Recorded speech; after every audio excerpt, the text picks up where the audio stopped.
قدرم و مدارانی ثابت ایران ما در هر یک جا امر معروف میکنیم، وادار میکنیم که شرایط بده شده است.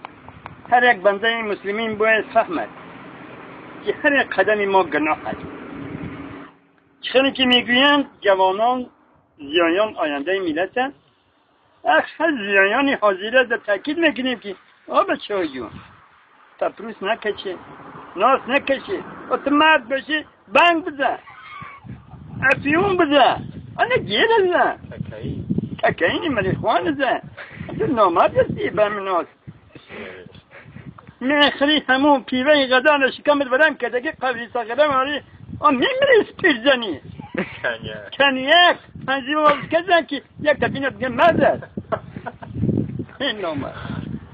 برادر به همون چشمی بد نگاه میکنی، در همون دخترها در همون بیوزنها نگاه میکنی، حسد میخری، این نامردی است.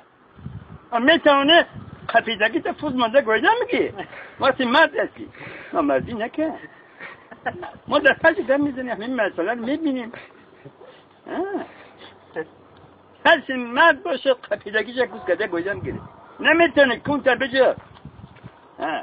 با همین برادر عبری معرفی خانزینه ما با نسید کسی که یگان عرض شکایت دارن همه به عرض زیرین نال خود سیاد که دنگ زنید با ما در تماس باشه.